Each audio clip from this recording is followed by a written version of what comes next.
चलिए, good afternoon फिर से आप लोगों को। कैसी चल रही है आप लोगों की तैयारी? बढ़िया। हाँ, अच्छी चल रही है। क्या चल रहे हैं अभी सब्जेक्ट्स, क्या क्या चल रहे हैं आप लोगों के? हाँ, geography, history, polity, sociology. Class में सब कुछ चल रहा है? कैसे कैसे चलते हैं? अच्छा। अच्छा, आप लोग सामने भी बैठ जाते हैं, वो जो कुछ लोग बैठते हैं। ठीक है, हाँ, वो जो लास्ट के 3 पेपर्स वाला एक बैच चल रहा है। संभव बैच। ठीक है, आप लोग शाम को बैठते हैं। कितने लोग शाम को बैठते हैं?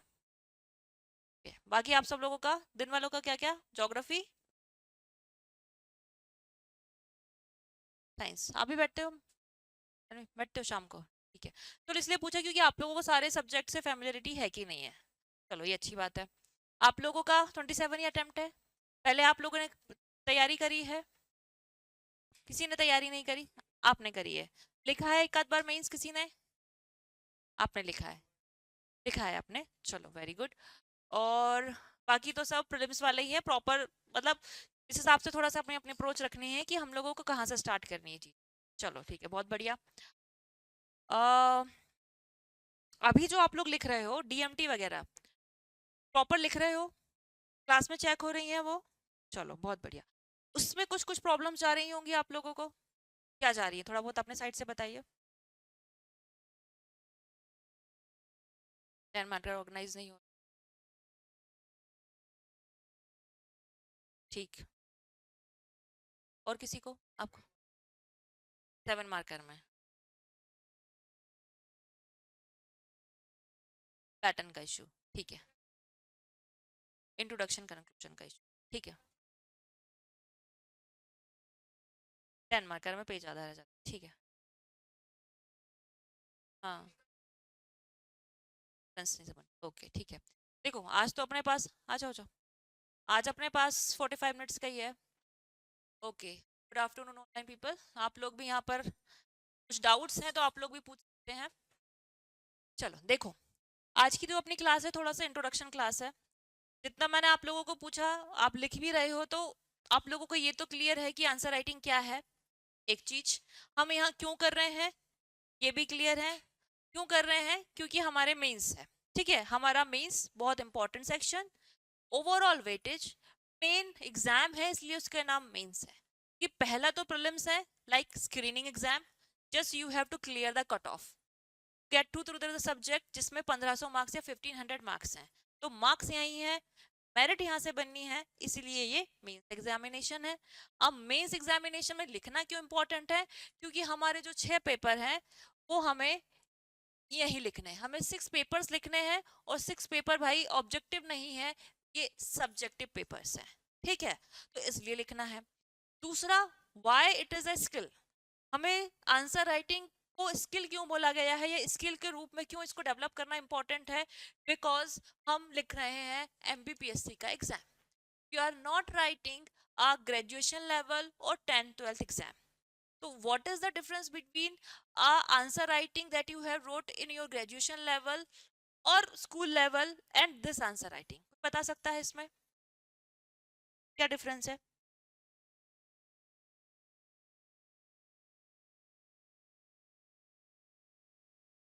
सिस्टमेटिक वे में, चलो। और क्या अंतर है?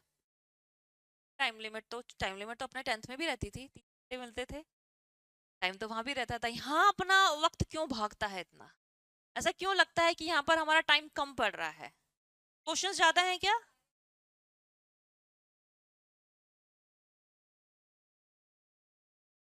फॉर्म करने में भी सोचना पड़ता है, ये सारे एस्पेक्ट्स एस्पेक्ट्स तो 10th 12th में भी करना पड़, जो पूछा जाता है वो तो बताना ही पड़ता है।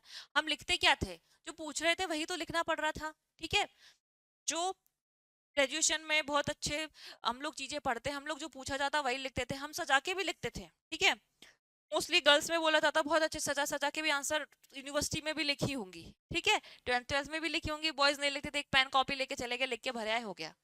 ठीक है, थोड़ा सा डिस्क्रिमिनेशन है लेकिन सच्चाई तो ये है। लेकिन अब यहाँ लड़कों को भी अच्छा लिखना पड़ेगा, सजाना पड़ेगा। राइटिंग अच्छी है, मेहनत करेंगे। जिसकी राइटिंग खराब होती है वो परेशान भी होता है। ठीक है, तो सबसे बड़ी बात जो किसी ने यहाँ पर बोली, थिंकिंग प्रोसेस वाली बात।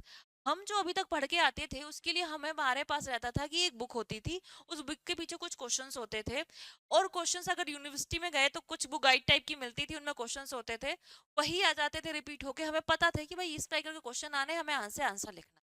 लेकिन यहाँ हमारे जानते पहचानते भी हम पीवाईक्यू सॉल्व करते हैं, लेकिन फिर भी क्वेश्चंस ऐसे आते हैं जो लग रहा है कि सेम ही है, but you have to write them differently. How differently? क्योंकि उसका जो फ्रेमिंग है वो डिफरेंट होती है। फॉर एग्जाम्पल मैं हिस्ट्री पढ़ाती हूँ तो मैं हिस्ट्री के एग्जाम्पल थोड़े ज्यादा दूंगी। आपको अगर क्वेश्चन में आया है कि एक क्वेश्चन सिंपल सा आया है कि मोहम्मद बिन तुगलक की पॉलिसीज आपको पता है कि राइट अबाउट द फेलियर या reason of failures of policies of Mohammad bin Tughlaq, सबको पता है, सब पॉलिसी हम पढ़ के जाते हैं, हम एमबीटी पढ़ते हैं तो हम वो 3-4 पॉलिसीज उनकी पढ़ के जाते हैं। कल परसों किसी ने मुझे क्वेश्चन दिखाया था, एक बहुत अच्छे से चेंज होके आया था कि Muhammad bin Tughlaq was the personality of opposition, ऐसा कुछ था, एग्जैक्ट मुझे याद नहीं आ रहा, बट एक क्वेश्चन अलग से था, ठीक है। या फिर Gupta time period is known for its culture, ठीक है, एक सिंपल सा क्वेश्चन।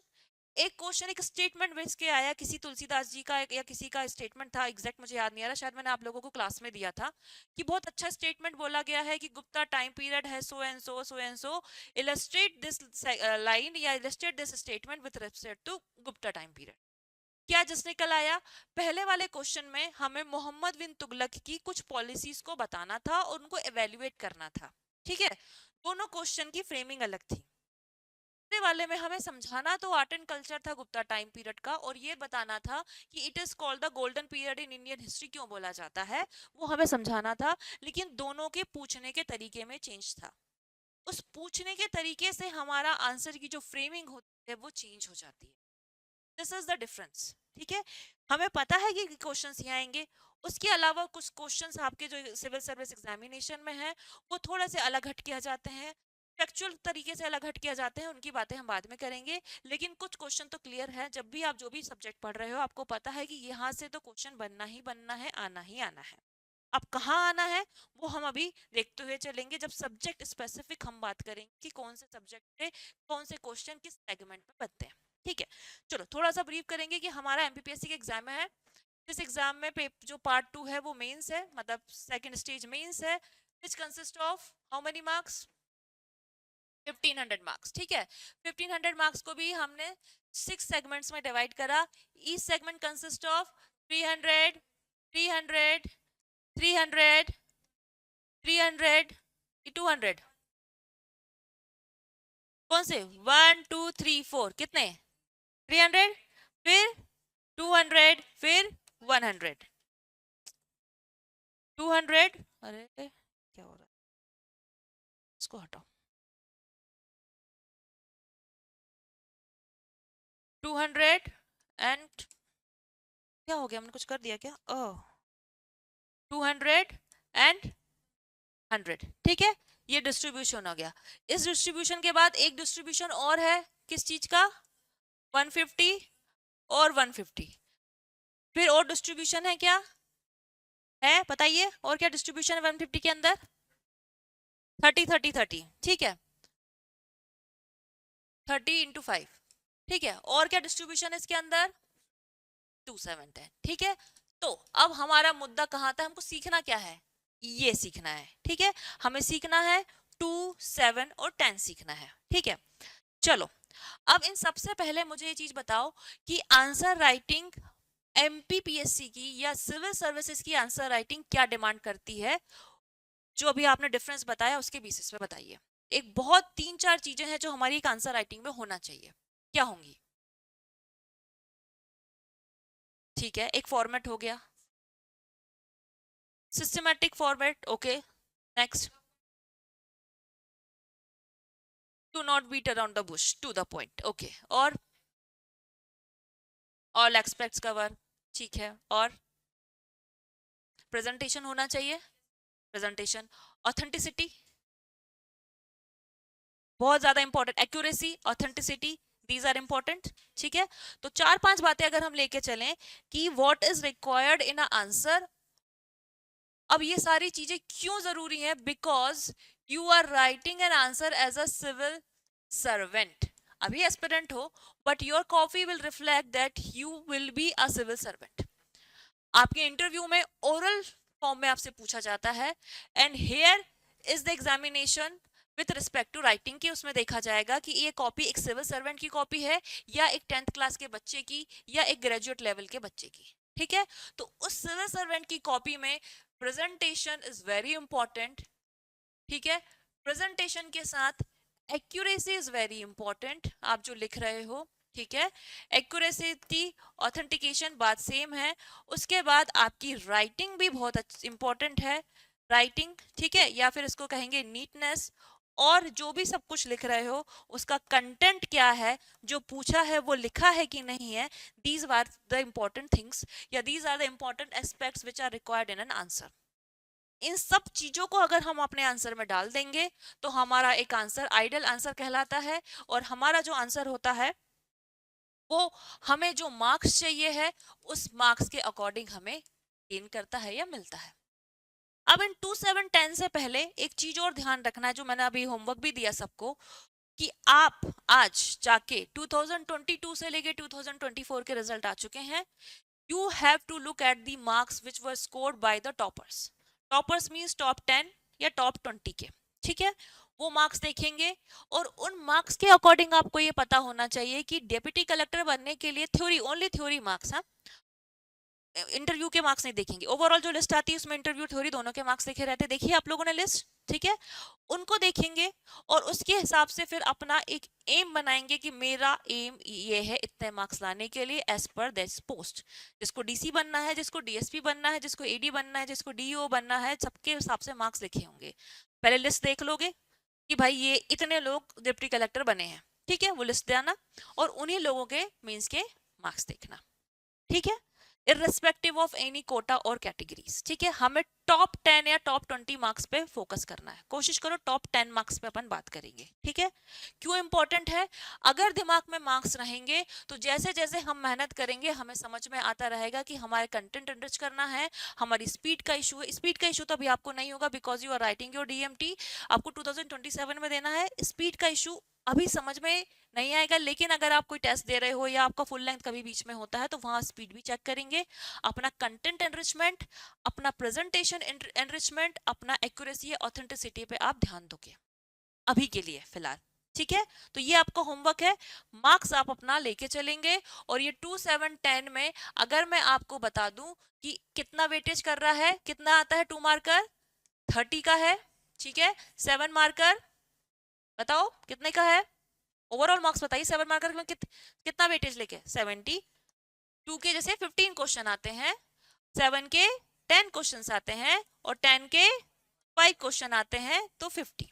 ठीक है, तो हमें ये आउट ऑफ 150 में से कितना लेके चलना है? ठीक है, कितना लेके चलना है ये बाद में बताया जाएगा जब आप प्योर लिखेंगे, लेकिन नॉर्मल अगर लेके जाता है तो 90, 85 टू 90 अगर आप इस सेगमेंट में स्कोर करते हैं तो बहुत बहुत अच्छे मार्क्स काउंट होते हैं, जो आपकी एक डीसी की पोस्ट के लिए इंपॉर्टेंट है, या आप लेके चलोगे। अगर आपकी इस एक्यूरेसी या उसके साथ आप मेंटेन करेंगे तो आपको पोस्ट मिलने के चांसेस बहुत बहुत हाई होते हैं। क्लियर? तो ये कैसे गेन करने हैं अब बात होगी उस पे। ठीक है, चलो अब ये जो सेगमेंट डिवाइड है हमारा 2 7 और 10,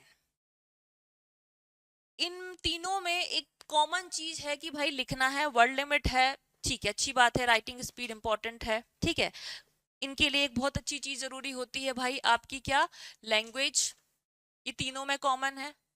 इनमें आपको वर्ड लिमिट भी मैनेज करनी है, वो हम कर लेते हैं because there is a space provided. ठीक है, तो इतना कोई दिक्कत नहीं है। यूपीएससी लाइक कॉपी भी नहीं है कि सिंपल सी प्लेन कॉपी है तो लिख रहे हैं, लाइन समझ में नहीं आ रही है। We are provided with lines. ठीक है, तो वर्ड लिमिट हम लोग मैनेज कर लेते हैं। Language is important. ठीक है, कैसी लैंग्वेज आप यूज कर रहे हो, या वर्ड्स कहेंगे, या अच्छे वर्ड में बोला जाता है कौन सी वोकैबुलरी यूज है, and this vocabulary is different with respect to different paper. ठीक है, हर पेपर की एक वोकैबुलरी है, यहाँ लोगों को थोड़ा सा दिक्कत आती है। ठीक है, and being English medium student हमें सबसे ज्यादा दिक्कत आएगी निबंध के पेपर में। ठीक है, उसमें हम बाद में बात करेंगे। बहुत पानी है ना। अभी पहले ज्यादा गिरा था, चलो कोई। लैंग्वेज वर्ड लिमिट, ठीक है, ये सब में कॉमन है। हमें इनकी प्रेजेंटेशन पे भी ध्यान देना है, तीनों की प्रेजेंटेशन तीनों की अच्छी होनी चाहिए, लैंग्वेज अच्छी होनी चाहिए, और इन तीनों में राइटिंग भी अच्छी होनी चाहिए भाई, बिल्कुल, कि ओवरऑल डिमांड ही यही है। डिफरेंस क्या है इन तीनों में? इनमें डिफरेंस है इनकी थिंकिंग अप्रोच में, ठीक है, थिंकिंग अप्रोच तीनों की अलग है थोड़ी सी, ठीक है।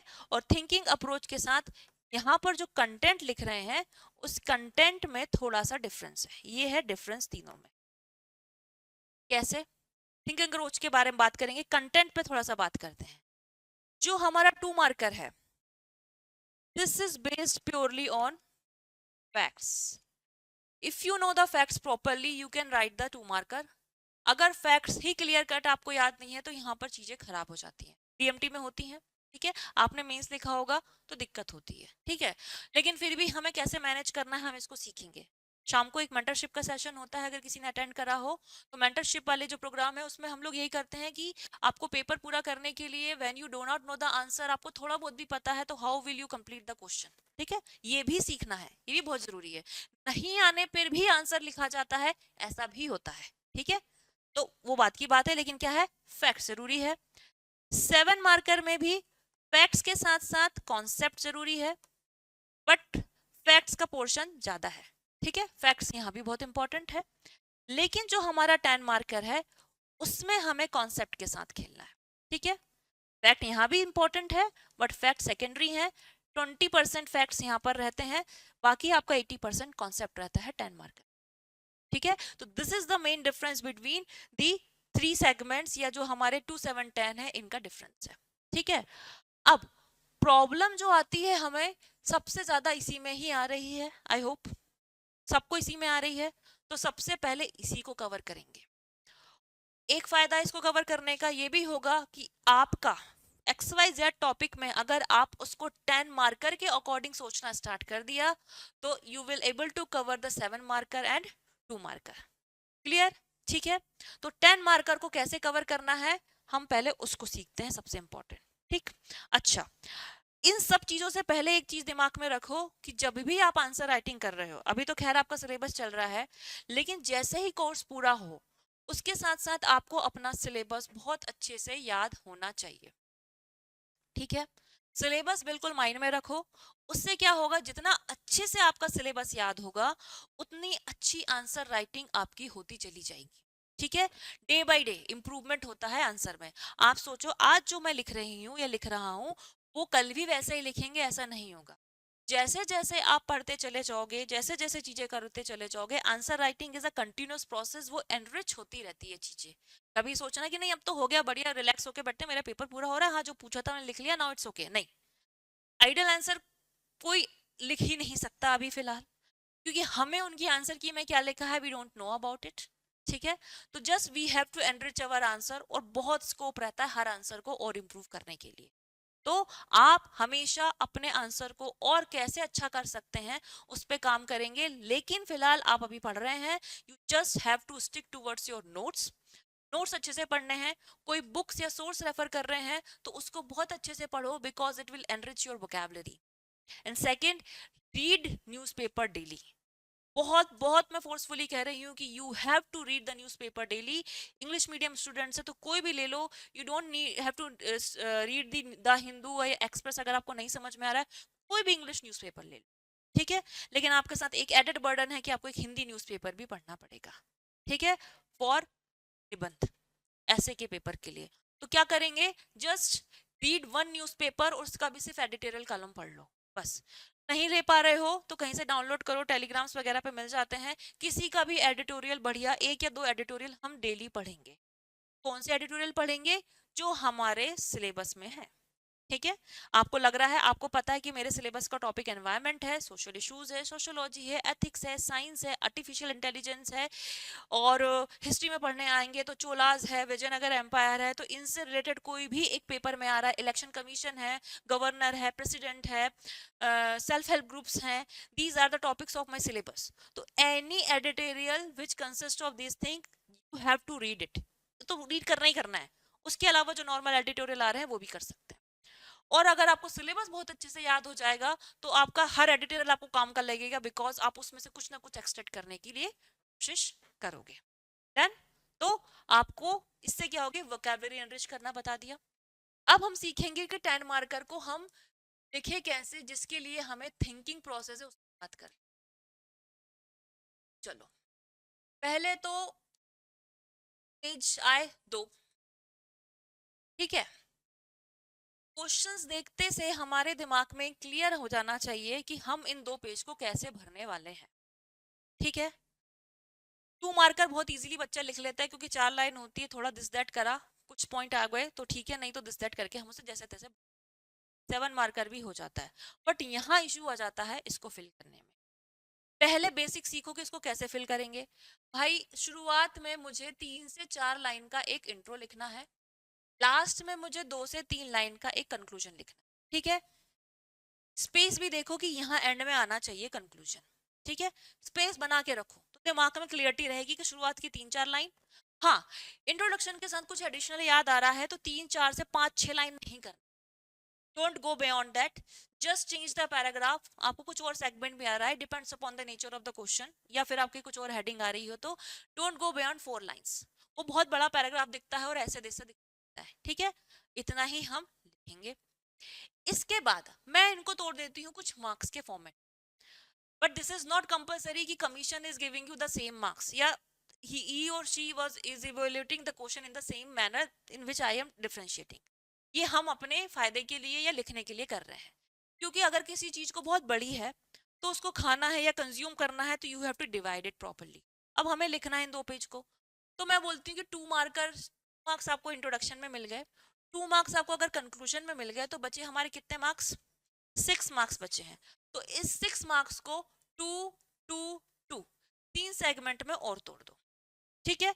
तो कोशिश ये करनी है कि हमारे इंट्रोडक्शन और कंक्लूजन के अलावा इन पेजेस में 3 सब हेडिंग्स तो हो, एटलीस्ट बोल रही हूं मैं, ठीक है। तो 3 सब हेडिंग्स, जैसे यहाँ कोई हेडिंग लिखी उसके बारे में लिख दो, यहाँ कोई हेडिंग लिखी उसके बारे में लिख दो, यहाँ कोई हेडिंग लिखी उसके बारे में लिख दो, या यहाँ हेडिंग लिखी उसके बारे में लिख दो। You need to have 3 subheadings irrespective of the introduction conclusion। कोशिश करें वो बन जाए।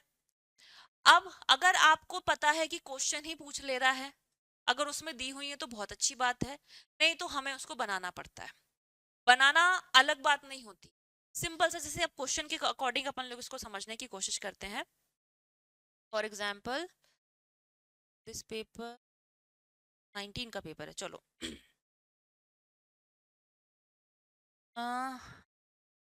अच्छा इंडियन हिस्ट्री पढ़ लिया आप लोगों ने? हिस्ट्री मॉडर्न, इंडियन बोला था मैंने, modern is a part of India.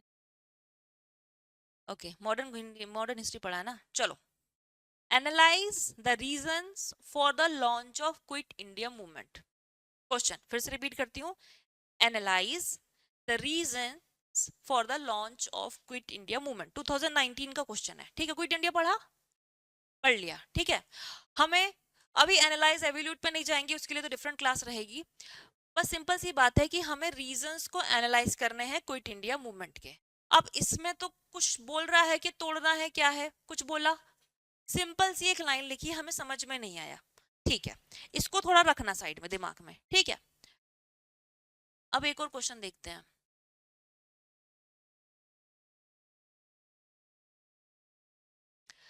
Describe the characteristics features, नहीं ये भी नहीं यार, चेंज रुको।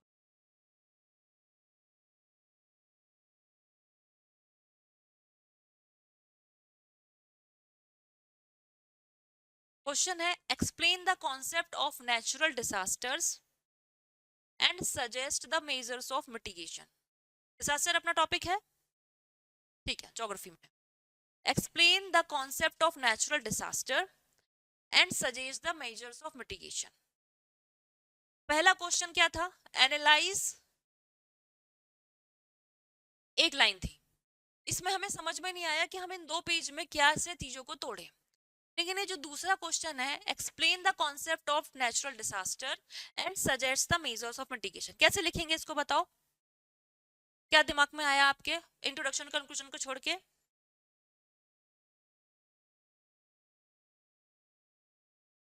हम्म, इसमें दिख रहा है, मैं यही बोल रही हूँ, ठीक है, बेसिक से दिख गया। पहले हमें उसने बोला, दो चीज उसने खुद ही पूछ ली, तो इससे क्या हुआ, जो उसने पूछा है वो हमारी हेडिंग होनी ही चाहिए। क्लियर उसने दे दिया है कि भाई हमें पहले कॉन्सेप्ट समझाओ, उसके बाद उसके मेजर्स समझाओ। तो यहाँ इंट्रोडक्शन के बाद आप यहाँ पर कॉन्सेप्ट हेडिंग डालेंगे, कॉन्सेप्ट को एक्सप्लेन करेंगे, फिर यहाँ पर मेजर्स डालेंगे, मेजर्स को एक्सप्लेन करेंगे। उसके अलावा वे फॉरवर्ड क्या होता है वो अपन बाद में डिस्कस करेंगे कि और आंसर को एनरिच किया जाता है, it will be a different session. But अभी बेसिक मैंने बताया कि उसने दो भागों में बोला, तो मैंने दो में जो पूछा है वो हेडिंग आनी चाहिए। तो क्या सीखा, क्वेश्चन में जो लिखा है वो तो क्लियरली आपको मेंशन करना ही करना है, जो पूछा है उसकी हेडिंग आ गई। पीछे जाते हैं क्विट इंडिया मूवमेंट में।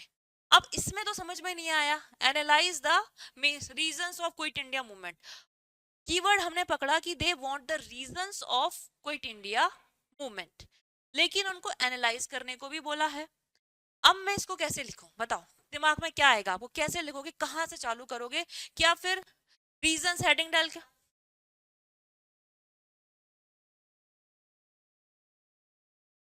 ठीक है,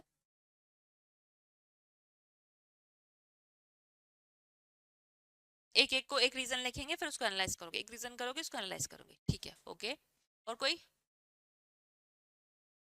ठीक है, कोई नहीं। संध्या दैनिक जागरण, हाँ उसको भी कर सकते हैं, कोई दिक्कत नहीं। कई बार इंट्रो समझ नहीं आता है क्या लिखे, ठीक है करते हैं इस पे बात। ठीक है,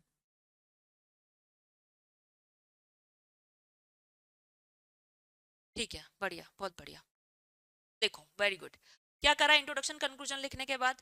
इंट्रोडक्शन में क्या लिखना है, वो डिफरेंट सेगमेंट हो सकता है, अपन इंट्रो की बात अलग करेंगे कि अच्छा इंट्रो और अच्छा कंक्लूजन क्या होना चाहिए, अभी बीच बीच में आ जाएगा तो you can relate it. Simple सी बात है, रीजंस पे बात करने गए हो और एनालाइज, अभी सिर्फ एनालाइज को समझ रहे थे, बाकी वर्ड्स पे मत जाना। एनालाइज करने को बोला है, मतलब उसको थोड़ा सा देखो कि कैसा था। किसी चीज को एनालाइज करते तो क्या देखते हैं, उसके कुछ पॉजिटिव्स देखते हैं, उससे कुछ नेगेटिव्स देखते हैं।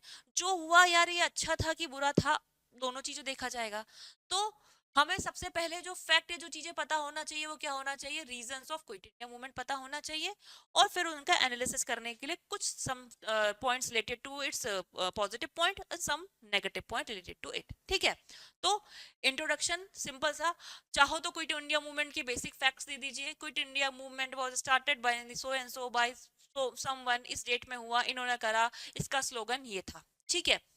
या फिर क्विट इंडिया मूवमेंट की कुछ इंपॉर्टेंस बताते हुए भी हम इंट्रोडक्शन लिख सकते हैं, ठीक है। Quit India movement was an important movement, या फिर वाज अ मूवमेंट विच क्या करना चाहिए, which put a nail in the coffin of British empire, ठीक है, लास्ट मूवमेंट था। या क्विट इंडिया मूवमेंट व Gandhi ji last movement to eliminate the Raj या ब्रिटिश राज फ्रॉम इंडिया। बहुत अच्छी चीजें हैं, इसमें अपन बाद में जाएंगे इसको कैसे लिखना है, लेकिन बेसिक क्या लिखो, क्विट इंडिया मूवमेंट के बारे में आपको जो भी पता है आप शुरुआत के इंट्रोडक्शन में लिख सकते हो। फिर उसकी सिंपल सी हेडिंग डालेंगे, बीचों बीच यहाँ पर क्या आएगा, रीजंस, क्योंकि उसने रीजंस मांगा है तो हमें रीजंस दिखना चाहिए। फिर एक बच्चा लिखेगा 1 2 3 4 चार चार फेलियर ऑफ अगस्त ऑफर, ये करके पूरा 1 2 3 4 पूरा लिखना स्टार्ट कर दिया, ठीक है। यहाँ से लेके गाड़ी यहाँ तक गई, फिर यहीं खत्म हो गया, अब याद नहीं आ रहा, कंक्लूजन लेके खत्म कर, ये सिंपल जिंदगी वाले ने लिख दिया, ठीक है। कुछ फ्रेमिंग नहीं करी, जो आती थी बात लिख दी। हमें तो आंसर राइटिंग सीख रहे हैं, मैंने बोला हेडिंग बनानी है, अब यहाँ पर उस क्वेश्चन की जगह, डिजास्टर मिटिगेशन की जगह दो पॉइंट्स भी नहीं है, मैडम ने बोला था बनाना है, तो अब इनको बोला जाता है सब हेडिंग के साथ, इनको बोला जाता है डायमेंशंस, जो हम अलग से यूज करेंगे। कैसे यूज करेंगे, आप रीजंस तो डालो, रीजन में जो रीजन है ए उसको हेडिंग में बना दो। एनालाइज बोला है तो आप चाहो तो यहाँ पर भी उसके पॉजिटिव नेगेटिव लिख सकते हो, नहीं तो सिंपल लिखो फेलियर ऑफ अगस्त ऑफर। अब अगस्त ऑफर के फेलियर होने पे क्या हुआ वो लिख दिया आपने, और बस चीजों को समझाते समझाते चले गए। जो भी रीजंस थे, ये हुआ मास का वो हो गया, ये वाला फेलियर का हुआ, नॉन सिविल डिसोबीडियंस के बाद था उनका वॉर ट्रूस पॉलिसी के बाद सेकंड था, ठीक है। तीन चार चीजें आपने सिंपल लिखी कैसे हो रही हैं, बस बातें लिखी, ठीक है। तो 5 6 पॉइंट यहाँ तक आपके कवर हो गए, यहाँ तक कवर हो गए, ठीक है। अब इनको एनालिसिस कर दो, एक तरीका ये है। अब यहाँ पर सीधा लिख दो August offer was failed because of this, ये है ये है ये है। वहां आपने समझाया तो वहां पॉजिटिव बातें भी लिख सकते हो या नेगेटिव लिख सकते हो, एक बात यहाँ पर लिख सकते हो, ठीक है। एनालिसिस डाल दो हेडिंग, या फिर डाल दो लिमिटेशंस डाल दो, या फिर डाल सकते हो सेटबैक्स डाल दो कि इन रीजंस क्या, इसकी वजह से क्या क्या इशू थे। एक अलग से एक डायमेंशन आ गया। क्या बोला मैंने? डायमेंशन। रीजंस भी बताए, उनको समझाया, उसके बाद ये भी बताया कि इनकी कमियों की वजह से या इन होने की वजह से ये मूवमेंट हुआ। दो भागों में हमने डिवाइड कर दिया और फिर अंत में कंक्लूजन के साथ क्लियर कर दिया। क्या कंक्लूजन देंगे? क्विट इंडिया मूवमेंट, कोई भी मूवमेंट आ रहा है तो उसका कंक्लूजन का क्या पॉइंट रहता है? इम्पैक्ट। वेरी गुड, बहुत अच्छी बात, बढ़िया। चाहो तो कंक्लूजन में इम्पैक्ट लिख दो। कम जगह हो रही है, आप यहाँ पर अच्छे से नहीं कर पा रहे हो, तो you can write a heading impact डाल के और चीजों भी खत्म करके एंड में एक दो लाइन क्विट इंडिया मूवमेंट की, recently we have celebrated the 100th birth anniversary, वो सॉरी बर्थ बोल रही, 100th एनिवर्सरी या सैनिटरी ईयर, कुछ टाइप से जो अभी रिसेंटली शायद 1942 में अपना है, तो 42 अभी कब मनाई थी इन लोगों ने, कुछ लॉन्च हुआ हो, उससे रिलेटेड कोई चीजें आई हो, तो उसको हम रिलेट करके लिख सकते हैं। हिस्ट्री का कंक्लूजन मोस्टली या तो करंट अफेयर से जोड़ दिया जाता है, या फिर वो कल्चरल हेरिटेज के लिए इंपॉर्टेंट है, या उसके फ्रीडम फाइटर्स को हमने याद रखा, कुछ करा तो उसको देख के कर सकते हैं, या फिर जो चीज है उसने क्या इम्पैक्ट डाला ओवरऑल हिस्ट्री में, ओवरऑल हिस्ट्री में क्या इम्पैक्ट डाला, तो वो भी हम चीजें यहाँ पर लिख सकते हैं। ठीक है, वो अपन बाद में बहुत अच्छे से डिस्कस करेंगे कि हर एक कॉमन इंट्रोडक्शन और कंक्लूजन एक सेगमेंट के बेसिस पे कैसे हो सकता है। ठीक है, तो क्या आया, आपने डिफरेंट डायमेंशंस में इसको डिवाइड कर दिया। क्योंकि ये ओपन क्वेश्चन था, सिंपल लाइन थी, उसका मेन फोकस रीजंस पे था, तो हमने रीजंस तो बताए बताए, उसके अलावा जो चीजें उससे रेट होकर आई थी हमने बता दिया। पेज भर गया, चीजें टुकड़ों में डिवाइड हो गई, एग्जामिनर को कंटेंट मिल गया, तो यहाँ पर आपको 10 में से 6.5 से लेके 7 तक देने से, ठीक है। तो ये एक अच्छा, ज्यादा 8-9 नहीं मिलेंगे आपको। अच्छा एक आंसर अगर आप लिख रहे हो तो 6 मार्क्स हमें लेकर आने हैं, और 6 इंटू 5 करेंगे तो आपको 10 मार्कर में 30 मार्क्स लेके आने की कोशिश करो to become a deputy collector. Okay, clear. तो इस प्रकार से 10 मार्कर के फोकस करना है। दूसरी चीज, जब भी 10 मार्कर आए आपको तोड़ना है, और घर में बैठ के जो भी आप एक्सरसाइज या टॉपिक पढ़ रहे हो उसको 10 मार्कर के अकॉर्डिंग तैयार करना स्टार्ट कर दो। बताओ कोई भी टॉपिक जो अभी पढ़ रहे हो, बताओ। Civil society, civil society, what is civil society, write the importance and limitations associated with the civil society. अपने आप में क्वेश्चन, सिविल सोसाइटी पढ़ोगे तो क्या क्या डायमेंशन पढ़ो, सिविल सोसाइटी होती क्या है, उसके जो एग्जाम्पल्स पढ़े होंगे, ठीक है, उसकी कुछ इंपॉर्टेंस पढ़ी होंगी, उसकी कुछ कमियां पढ़ी होंगी, ठीक है, उन कमियों को हम पूरा कैसे कर सकते हैं वो पढ़ा होगा। यही पूरा क्वेश्चन बन के आपके 10 मार्कर में आ जाएगा, और इसको डिफरेंट डिफरेंट सेगमेंट्स में तोड़ देंगे, it will become a question of 7 mark. Clear. तो हमारा होमवर्क यही रहेगा, घर जाके अगर आप नोट्स बना रहे हो, नोट्स को भी कोशिश करें कि write it in answer writing form. Clear. Civil society को तैयार करेंगे। ज्योग्राफी में पढ़ रहे, ज्योग्राफी पढ़ रहे हो, बताइए कोई भी topic. Soil, soil, what is soil, what types of soils are present in India, write the distribution of soils, ठीक है, write the biological distribution, chemical properties of soil. ठीक है, क्वेश्चंस बन जाते हैं इस प्रकार से, पूरा मैपिंग के साथ अब उसको बना के चलो। ठीक, तो हमारी 10 मार्कर तैयार करोगे तो 7 और 10, 7 और 2 अपने आप तैयार हो जाएंगे। क्लियर, कोई डाउट इसमें? ठीक है, अब हम आगे बढ़ते हैं हमारे 7 मार्कर में। ठीक है, देखो this class is not sufficient कि आप इसमें आज पूरी चीजें क्लियर हो जाएं। हम अभी बहुत सारी चीजें सीखना इंपॉर्टेंट, अभी सिर्फ हम बेसिक अप्रोच पे बात कर रहे हैं, फिर हम वर्ड्स पे बात करेंगे, एवेल्युएट, कमेंट, इनसाइट पे, हम एक अच्छा आंसर कैसे लिखिए उसको एनरिचमेंट पे हमें वर्क करना है, और सब्जेक्ट स्पेसिफिक क्या अप्रोच होनी चाहिए आंसर राइटिंग पे उस पर ही वर्क करना है। तो will need 2 to 3 more classes पूरी ओवरऑल आंसर राइटिंग के लिए, और सबसे इंपॉर्टेंट, नहीं आता है तो भी कैसे लिखना है वो बहुत इंपॉर्टेंट चीज है। ठीक है,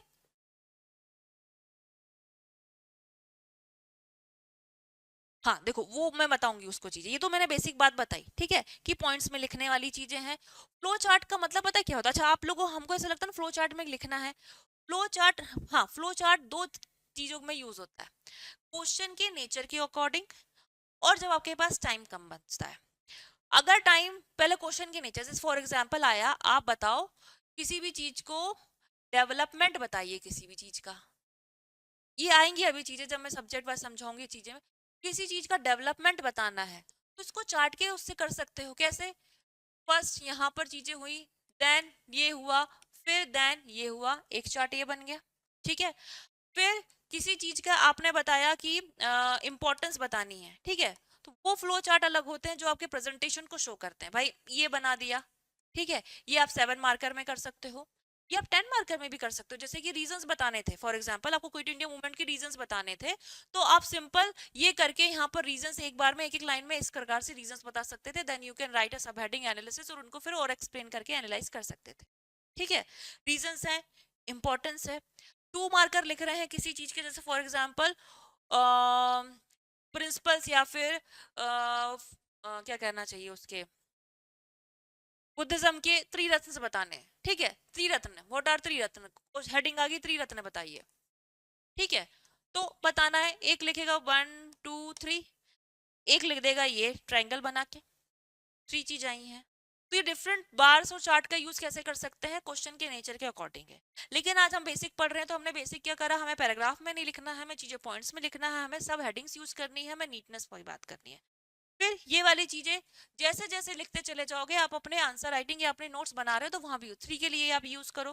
कोई चीज 4 सिंपल पॉइंट्स हैं, सिर्फ बात है तो लिखो ऐसा, ठीक है, 4 बार। अब इसमें क्या लिखना है, एक बहुत लंबी लाइन नहीं लिखी जाती है, इसमें कुछ वर्ड्स लिखे जाते हैं बस।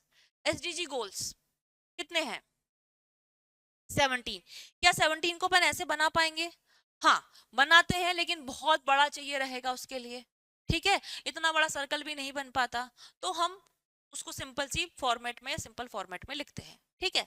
5 चीजें हैं, 5 डायमेंशन, 4 पॉइंट्स, 3 पॉइंट्स, 2 पॉइंट्स, तो ये चीज अलग रहती है, ठीक है। तो फ्लो चार्ट बिल्कुल यूज करना चाहिए, लेकिन कहाँ कैसे यूज करना है वो हम धीरे धीरे सीखेंगे। लेकिन पहले आप बात करें कि हम चीजों को शॉर्ट में तो लिखें, हम पॉइंट्स तो पता हो, हमें हेडिंग्स तो पता हो। अभी सबसे बड़ी प्रॉब्लम आप लोगों के साथ पता है ये आती होगी कि पता सब कुछ है, लेकिन अब उसको मैं छोटा कैसे करें, एक्सप्रेस कैसे करें, बहुत बड़े बड़े सेंटेंसेस आते हैं, ठीक है। जैसे कि छोटी सी बात है, सिविल सोसाइटी में कोई भी, जैसे कि एग्जांपल आया कि सिविल सोसाइटी की प्रॉब्लम फंड्स की प्रॉब्लम है, तो civil society has a problem of funds. Panchayat पढ़ते हैं कि पंचायत की प्रॉब्लम क्या है, 3 एफ से फंड्स, फंक्शनरीज, ठीक है। तो हमको फंक्शनरीज नाम का वर्ड नहीं पता होता, हमें फंड्स नहीं पता होता, ठीक है, तो पहले हम वो सीखेंगे। उसको कैसे डालेंगे, अच्छी बुक्स पढ़ते हैं, ठीक है, प्रॉपर उसको पढ़ेंगे, तो हमें वो एक प्रॉपर वर्ड समझ में आने लगेगा कि भाई ये जो मैं लंबी सी प्रॉब्लम लिख रहा हूँ या लिख रही हूँ, उसकी एक सिंपल हेडिंग ही होगी। हेडिंग क्यों इंपॉर्टेंट हो जाती है, एग्जामिनर को दिख जाता है, हाँ ठीक है फंड की प्रॉब्लम है, ठीक है लिखा होगा, बढ़ो, अंदर ज्यादा नहीं जाता, समझ गए। तो जितना अच्छे से आप कंटेंट पढ़ोगे, उतने अच्छे से आपकी सब हेडिंग पे बात आएगी। फिर ये तो आप धीरे धीरे सीख जाओगे, उसमें कोई बड़ी बात नहीं है, इस पे इतना ना परेशान हो। This is the part of presentation, but secondary. फिर जब अपन 7 मार्कर लिखते नहीं हो पाता, 4 पॉइंट्स इंपॉर्टेंस बोल रहा है, तो ठीक है भाई ऐसे ऐसे करके जल्दी जल्दी लिख के चल दिए गए, ठीक है।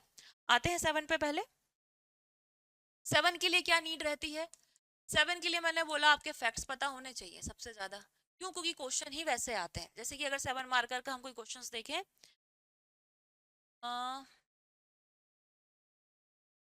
Write the causes of decline of traditional cottage industries in India, write the causes of decline of traditional cottage industry in India, ठीक है।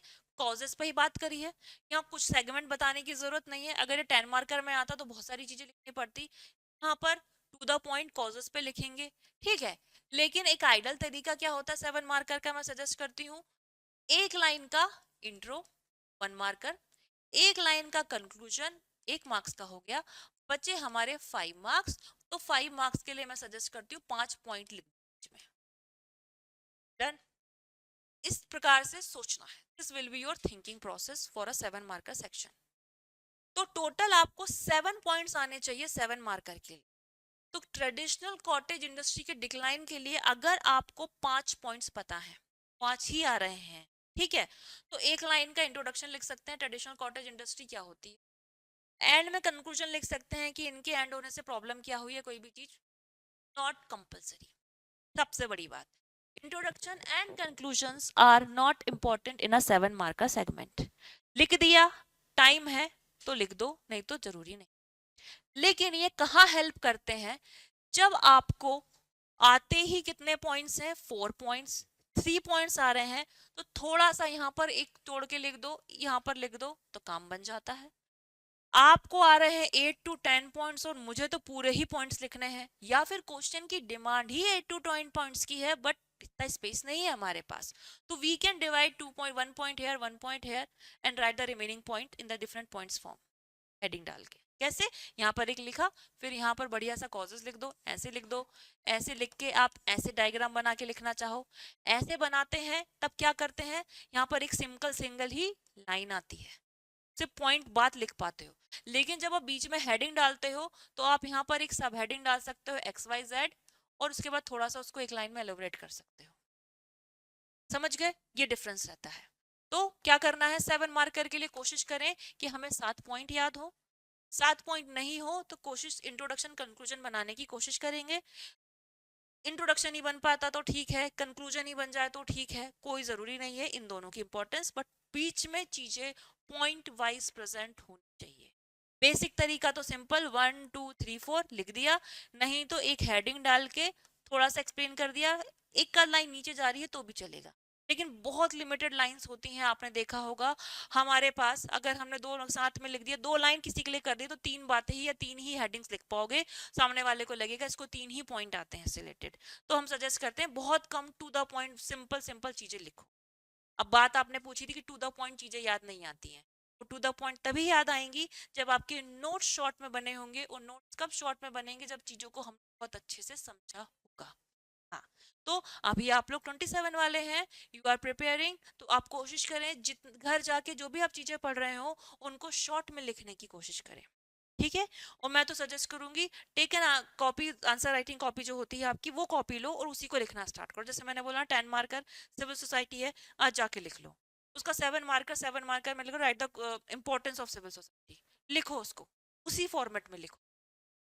कल को क्या होगा, जब आप पेपर देने चाहोगे, डीएमटी दोगे, कोई टेस्ट दोगे, तो you will go through that question और सीधा उसको आंसर लिख लो। तो आंसर, आपके मॉडल आंसर्स तैयार होते चले जाएंगे।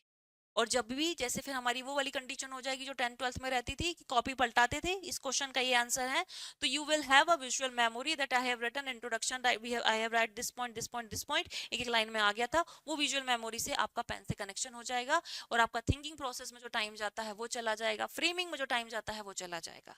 You just have to remember the headings, ठीक है?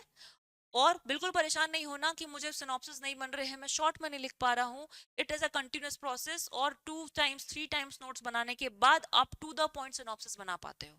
अगर किसी ने बनाई है सिनॉप्सिस, अभी आपने बनाई है, थोड़ी बहुत बनाई है, आप अगर अभी दिए हैं तो आपको कोशिश करना है कि आप चीजों को बिल्कुल पॉइंट वाइज करके थोड़ा थोड़ा शॉर्ट में लिखना स्टार्ट कर दें। सिनॉप्सिस की बहुत इंपॉर्टेंट है, जब आप कंटिन्यूअसली 6 डेज पेपर देने जाते हैं तो आपको सिंपल हेडिंग हेडिंग ही पता चलती है। इसलिए मैं हेडिंग पर जोर दे रही हूँ, क्योंकि एक बहुत लंबी चीज के लिए यार आपको हेडिंग पता है, तो जब आप एग्जाम देने जाते हैं तो उस हेडिंग को ही पढ़कर ही आपको बहुत सारी चीजें याद हो जाती हैं, ठीक है? तो this is the role of 7 marker. जो पूछा है उतनी ही बात लिखेंगे, 5 पॉइंट बस याद होने चाहिए, 5 की जगह 4 आ रहे हैं तो कोशिश करो थोड़ा सा इंट्रोडक्शन थोड़ा सा कंक्लूजन करके बीच में 3 4 पॉइंट डाल के काम खत्म कर सके, ठीक है? तो चीजें मैनेज हो जाएंगी, स्पेस मैनेज हो जाएगा, और आपका आंसर प्रॉपरली दिखेगा। अननेसेसरी नहीं लिखना। ट्रेडिशनल कॉटेज इंडस्ट्री की बात है तो ट्रेडिशनल कॉटेज इंडस्ट्री ही लिखना है हमें, और कुछ नहीं लिखना। उसकी अच्छाई लिख दो, बुराई लिख दो, क्या होती है उससे रिलेटेड कोई फैक्ट्स याद आ रहा है तो ये 3 4 बातें हम रेड करके लिख सकते हैं, ठीक है? अब आते हैं हमारे 2 मार्कर पे। 2 मार्कर भाई फैक्ट्स, फुल फैक्ट्स, लेकिन इसमें एक चीज आती है, क्वेश्चन का नेचर जो होता है या जो तरीका होता है लिखने का, वो डिपेंड करता है 4 5 चीजों पे। कैसे? सिंपल जो फैक्चुअल क्वेश्चन आएगा वो पूछा जाएगा व्हेन एंड वेयर, इस टाइप के क्वेश्चंस आए हैं, ये आ जाएगा। फिर क्वेश्चंस आते हैं कुछ इंडिविजुअल, या बोलेंगे हम पर्सनालिटी बेस्ड क्वेश्चन, ठीक है? पर्सनालिटी कैसे? नाम आ गए, राजा छत्रसाल आ गया, ठीक है, महात्मा गांधी आ गए, और आ गया भगत सिंह, नाम आ गया, नॉर्मल कोई भी, सिर्फ नेम या पर्सनालिटी, अकबर आ गया, हाँ बस बस पूरा फुल मार्क्स मिलेंगे। बिल्कुल बिल्कुल नहीं, वही वही मैं आ रही थी, सिंपल जो पूछा है उसी पे लिखना है। तो ये क्वेश्चन ये वाले होते हैं, व्हेन वेयर हु, इनमें जितना पूछा है वही। When and where quit India movement started, 2 mark का क्वेश्चन। व्हेन लिखेंगे ये डेट 8 9 अगस्त, वेयर मुंबई। ठीक है, clear. Who was the founder of, जो भी उन्होंने बोला था, तो उसको what that examiner required, who, उसे वो नाम चाहिए, उसके अलावा कुछ भी समझा दो कोई मतलब नहीं। एमपीपीएससी ने पॉलिटी के पेपर में scheme based question, when was Ladli Lakshmi scheme started, when, you know everything about Ladli Lakshmi but you do not know about that scheme क्या है, तो कोई मतलब नहीं है। अच्छा, डेट डेट नहीं पता, ईयर नहीं पता, तो जीरो हो जाएगा, वो नहीं देगा मार्क्स। हाँ, एग्जामिनर ठीक ठाक है, थोड़ा लगा ठीक, क्या दें, कितना दें, 0.5 भी नहीं मिल पाएंगे, क्योंकि क्वेश्चन के नेचर क्या था, when was Ladli Lakshmi change, simple लिखा आया लाडली लक्ष्मी योजना, तो क्या लिखेंगे, सब कुछ लिखो। कुछ एक आध फैक्ट छूट जाता है तो it's depend upon the requirement, थोड़ा बहुत मार्क्स काटेगा, लेकिन मार्क्स देना पड़ेगा उसे। कब स्टार्ट हुई, क्या स्कीम थी, हु वाज द बेनिफिशियरी। ठीक है, अब समझते हैं इसमें कैसे कैसे होते हैं। ठीक है, तो क्वेश्चन का nature simple, individual based, personality based question आते हैं, प्लेस बेस्ड क्वेश्चन आते हैं। सिंपल प्लेस का नाम दे दिया सांची स्तूप, ठीक है, सिंपल प्लेस आ गई है, उनका नाम आ जाएगा। प्लेस के बाद आ जाते हैं इनमें सिचुएशन बेस्ड, सिचुएशन जैसे कि सिचुएशन मोस्टली अगर हिस्ट्री की बात करें तो वॉर वाले क्वेश्चन आ जाएंगे। ठीक है, वॉर का नाम बैटल ऑफ पानीपत, ठीक है, battle of Buxar, different question. ठीक है, फिर क्वेश्चन आते हैं आपके थोड़ा सा थ्योरेटिकल जिन्हें कहते हैं, जैसे कि कॉजेज लिखिए, 3 causes of this, characteristics of this, इस टाइप के क्वेश्चंस आते हैं। फिर क्वेश्चन आते हैं आपके डेफिनेशन बेस्ड, एनवायरनमेंट की डेफिनेशन बताइए, हेल्थ की डेफिनेशन बताइए, डोमेस्टिक वायलेंस की डेफिनेशन बताइए। साइंस में जो मोस्टली क्वेश्चंस आते हैं दे आर डेफिनेशन बेस्ड, उनके बारे में पता होना चाहिए। ठीक है, डेफिनेशन वाले क्वेश्चंस आ जाएंगे। उसके बाद इसमें अगर क्वेश्चंस आते हैं सिचुएशन थ्योरी स्कीम बेस्ड, ठीक है, इस वाला जो सेक्शन है आपका थ्योरी वाले में, इसमें कॉजेस डिक्लाइन, वो जो बड़े क्वेश्चन उसको चेंज करके पूछ लेते हैं, वो छोटी छोटी बातें पूछ लेते हैं। ठीक है, 3 ratna of Buddhism, 4 noble truths of Buddhism, ठीक है, जिनमें सिंपल सी बातें होती, 2 कॉजेस लिख दीजिए, बहुत सारे किसी के रीजंस, फेलियर, जो हम 7 मार्कर में लिखते हैं, those questions are asked in this sections also. But अगर आपको इस टाइप के क्वेश्चन आते हैं जो कॉजेस डिक्लाइन फेलियर इस टाइप के, अगर आपको यहाँ आ जाए तो कोशिश करना है, अगर 4 लाइनें दी हैं तो आप 4 बातें लिख के यहाँ पर चले, तो नहीं लिखना है। जैसे फॉर एग्जांपल यहाँ पर अभी मैंने क्वेश्चन देखा था 2 मार्कर में, यार यहाँ तो सिंपल ही सिंपल दिया है अभी,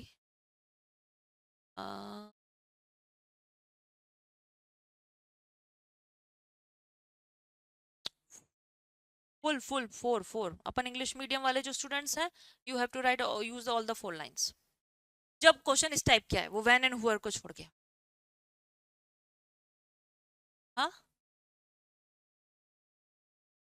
लिख लो, लेकिन थोड़ा सा इनकम्प्लीट से दिखता है, कोशिश हमें 4 लाइंस में लिखने की, लाइन का कोई इशू नहीं है, देखो हाँ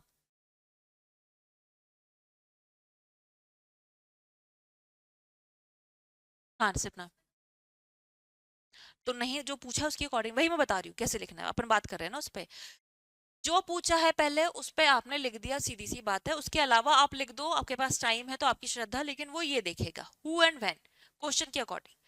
लेकिन जब ये वाले क्वेश्चन इंडिविजुअल है, प्लेस है, सिचुएशन है, ये इनके अलग अलग नेचर होते हैं। मैंने जो 4 लाइंस आपको यूज करने के लिए बोला है वो ओपन क्वेश्चन के लिए बोला है। जैसे कि क्वेश्चन आ गया रानी अवंती बाई, ठीक है, अब रानी अवंती बाई के बारे में आप अगर सिंपल, चलो 2 मार्क का क्वेश्चन है, बोले बोले मैडम हम तो 2 बातें लिख के काम खत्म करेंगे, आपने सिर्फ लिख दिया रानी अवंती बाई यहाँ की थी और एक वो फ्रीडम फाइटर थी, खत्म। दूसरे इंसान ने रानी अवंती बाई को इन्हीं बातों को 4 बातों में, यहाँ की थी, ये वाली फ्रीडम फाइटर थी, इन्होंने ये बैटल किया और इनसे रिलेटेड ये इनसो स्टैम्प हुआ, इनकी भी 100th एनिवर्सरी थी। अब बताइए आपको ज्यादा मार्क्स मिलेंगे तो उसको ज्यादा मार्क्स मिलेंगे। वर्ड लिमिट कितनी है 2 मार्कर की, 20, 20 तो पूरा करिए, है ना, क्योंकि ओपन क्वेश्चन था। ठीक है, अब जैसे ये वाला क्वेश्चन आ गया, what is the epic centre of earthquake, क्या समझाना है आपको, अर्थक्वेक का एपिक सेंटर समझाना है। एपिक सेंटर एक लाइन में बोल सकते हो, थोड़ा सा एक्सप्लेन भी कर सकते हो। ठीक है, mount Kilimanjaro mountain is situated in which continent, क्या लिखेंगे इसमें, सिर्फ अफ्रीका चाहिए उसे, किलिमंजारो की हाइट क्या है, कहाँ है, किस पे पीक है, नॉट इंपॉर्टेंट। आप बताओ, why is the vast area of Malwa प्लेटू flat? कैसा क्वेश्चन है ये? हाँ, हाँ, why is the vast, Malwa के पठार का समतल क्यों है? कुछ रीजन होगा ना इसका, फ्लैट क्यों है? ला लावा फॉर्मेशन उसकी वजह से हुआ। तो हमें चीज थोड़ी एक्सप्लेनेटरी वाला क्वेश्चन आ गया। आप यही समझो कि चेंज आपको क्यों ज्यादा लिखना है कि कम लिखना है। अब देखो next, Barak river is the main river of which two states of India? तो स्टेट का नाम लिखना है, बराक रिवर के बारे में कुछ नहीं लिखना है। अब एक question, why is Narmada river called the life line of Madhya Pradesh? आप क्या इसको एक लाइन में लिखोगे कि चार पांच बातें लिखोगे? क्या नर्मदा रिवर के लाइफलाइन होने का सिर्फ एक कारण है कि चार कारण है? चार पांच हो सकते हैं, ठीक है। तो लाइंस इसमें क्या करना है, कवर करना है कि हम एटलीस्ट चार बातें तो लिखें। अब और क्वेश्चन, एक तरीका और बताती हूँ, देखो हिस्ट्री का ही बताती हूँ या उसका। राइट अ शॉर्ट, नहीं, हिस्ट्री में क्या लिखा हुआ है? बरमान मेला। क्या लिखेंगे, कौन सा है मेला है? प्लेस वाला क्वेश्चन है या फिर सिचुएशन वाला क्वेश्चन है? ठीक है, बरमान मेला आ गया। अब देखो कोई भी मेला आया, ठीक है, बैटल आया, क्या लिखेंगे? किसी इसके बारे में, बरमान मेला, कोई लिख देगा कि बरमान मेला नरसिंहपुर, चलो आपने लिख दिया, किसी ने सिर्फ इतना लिख के छोड़ोगे क्या बरमान मेला? भाई कहाँ मनाया जाता है, क्यों मनाया जाता है, ठीक है, क्या रीजन से, कब मनाया जाता है, दीज थ्री डायमंड्स। अब खुद क्वेश्चन आएगा, जैसे कि मैंने बोला ट्रीटी ऑफ सालबाई, तो ट्रीटी ऑफ सालबाई से एक ऑब्वियसली क्वेश्चन आता है, ट्रीटी किसके बीच में, कब, क्यों, और उसका इफेक्ट क्या हुआ? तो क्वेश्चन देखकर ही उस वो अपने आप में चिल्ला चिल्ला के बोल रहा है कि मेरे बारे में इतनी जानकारी मुझे चाहिए, ठीक है। अब जैसे कि एक और क्वेश्चन है, कर्मवीर, ठीक है, कर्मवीर क्या है? अब दिमाग में क्या है, कर्मवीर क्या है? पत्रिका है। अब पत्रिका लिख के छोड़ दोगे क्या? नहीं। कब लिखी, किसने लिखी, ठीक है, उसका कंटेक्स्ट क्या था, बुक्स रिलेटेड क्वेश्चन, ठीक है, कंटेक्स्ट मांगता है, ठीक। अब आया है एक और क्वेश्चन, जैसे कि अपन देखते हैं,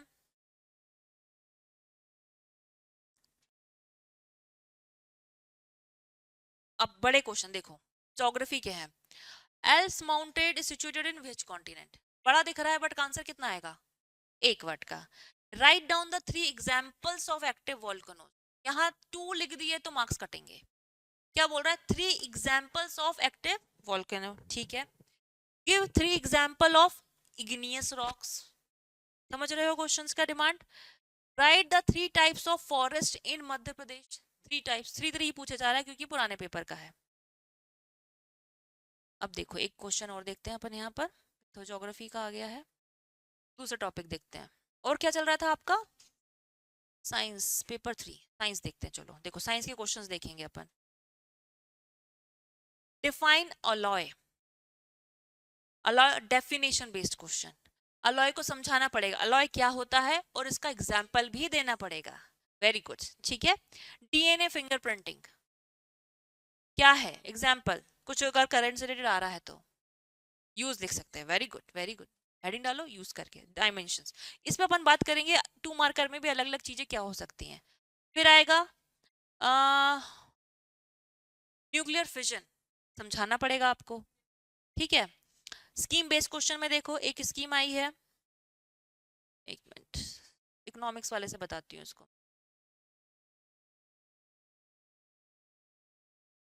स्कीम्स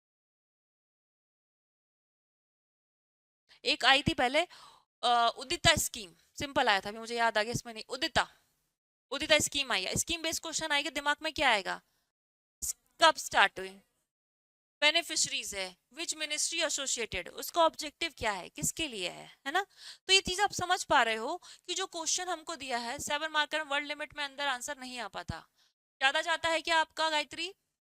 देखो अगर आप, एक मिनट थोड़ा सा मैं हट गई हूँ ऑनलाइन वालों के उससे, 7 मार्कर में वर्ड लिमिट से अगर ज्यादा जा रहा है, आपको लग रहा है कंटेंट ज्यादा है, तो मैंने ये तरीका बताया आपको उसको तोड़ के करने का।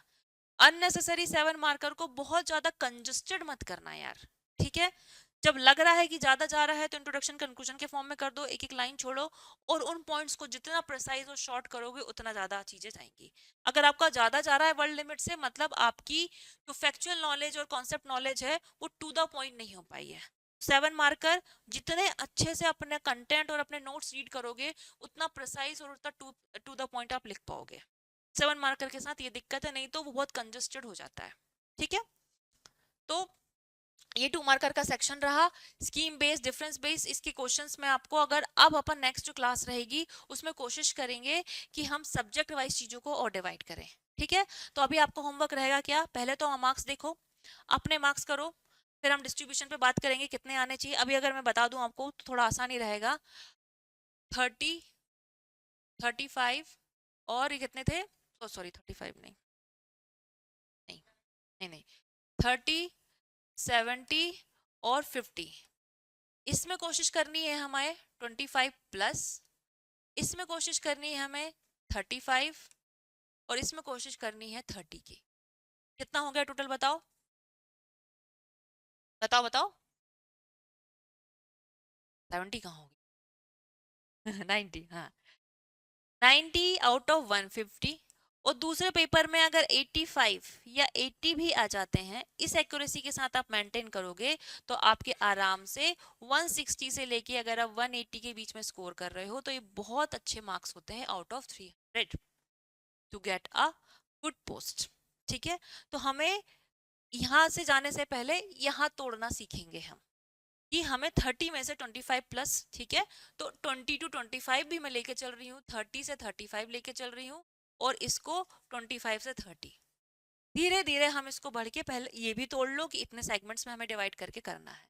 जैसे जैसे तोड़ते चले जाओगे दिमाग में आ जाएगा। और इसको और तोड़ने का तरीका, भाई मुझे कोशिश करनी है हर क्वेश्चन में एटलीस्ट 6 मार्क्स लेकर आए।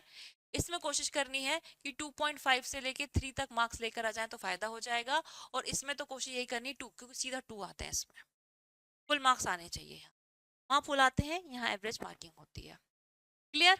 ठीक है, तो नेक्स्ट क्लास में अपन लोग और डिस्कस करेंगे, हमें कॉन्सेप्ट डिस्कस करना है किस चीज से रिलेटेड, वर्ड से, comment, evaluate, describe, critically analyse, इस पे।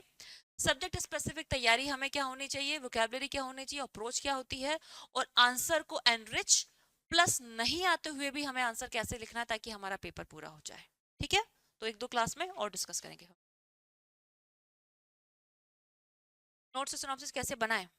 ठीक है, अपन साथ में डिस्कस कर लेंगे। अभी के लिए मैं आपको सजेस्ट करूंगी कि आप जो भी क्लास में पढ़ रहे हो, घर जाके कोशिश करें PYQ उठा के, उस सिविल सोसाइटी आप पढ़ रहे हो तो सिविल सोसाइटी के जितने भी क्वेश्चंस आए हुए हैं आप उसको घर से लिख के लाए। बस बेसिक, जैसे जैसे उसको लिखते चले जाएंगे आपका बहुत कुछ कोर्स कंप्लीट होता चला जाएगा। PYQ कहाँ से, फ्रॉम 2024 टिल 2019, यहाँ तक देखना, उससे पीछे मत जाना अभी। ठीक है, 19 तक कंप्लीट करें पहले, उसके बाद जब ये हो जाए तो फिर 18, 17, 16 तक जाना, ज्यादा से ज्यादा 14 से पीछे जाने की जरूरत नहीं है। 14 हमारा लास्ट है, हम 2027 का एग्जाम दे रहे हैं वैसे भी, तो हम 17 तक देख सकते हैं, हमें 10 इयर्स के देखने हैं, लेकिन 14 तक देखना है। लेकिन अभी फिलहाल 19 तक देखो और उसके बाद फिर पीछे के देखो, बस इतना करना है। उस कॉपी में उसको लिख के लाइए, आंसर राइटिंग में होगा, जैसे जैसे लिखते चले जाओगे, पढ़ते चले जाओगे, फिर अपने आप आपकी सिनॉप्सिस बनेगी। Unsolved, unsolved, no solve. ठीक है, आप अपने नोट्स में से देख के उसकी आंसर लिखिए और चेक करवाइए। आती है बिल्कुल।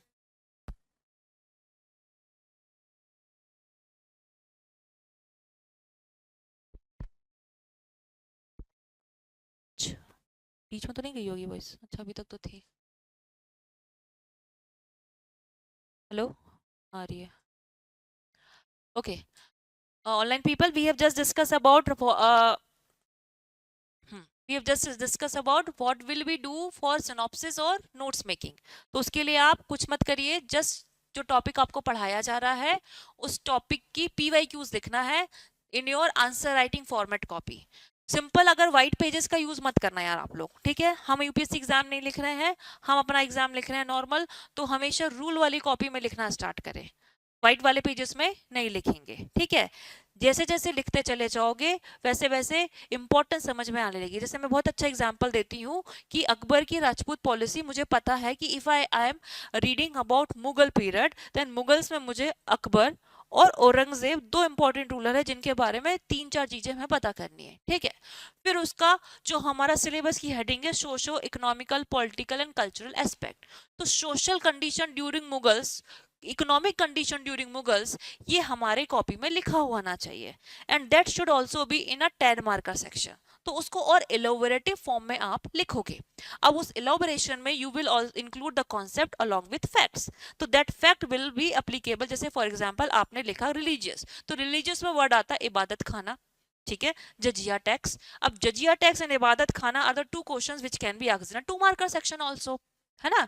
तो हमें जब हमने दबजिया लिखा, इबादत खाना लिखा, चीजें लिखी, उनको थोड़ा बहुत समझाया, तो हमारा अपने आप में प्रिपेयर किसका हो गया, 2 मार्कर भी प्रिपेयर हो गया, ठीक है। तो कल जब हम अकबर की पॉलिसी लिखेंगे राजपूत, तो फटफट क्या लिखेंगे, राजपूत, सॉरी, जो भी पॉलिसी लिख रहे हो या आर्किटेक्चर लिख रहे हो, मुगल्स का कल्चर लिख रहे हो, तो भाई इसमें रिलीजियस में ये चीजें आ जाएंगी। हमें रिलीजियस में इबादत खाना लिखना, जजिया लिखना, मैयर लिखना, ये लिखना, बात खत्म। ब्रैकेट में डाल दोगी उनकी ईयर, किस ईयर में उसने इंप्लीमेंट किया, ठीक है। तो ये सीख जाओ, क्योंकि हम दोनों चीजों को इंक्लूड करेंगे, तो जब बाद में हम आंसर सिनॉप्सिस बनाएंगे तो चीजें लिखना और आसान हो जाएगा, ठीक है। चलो, okay, thank you so much.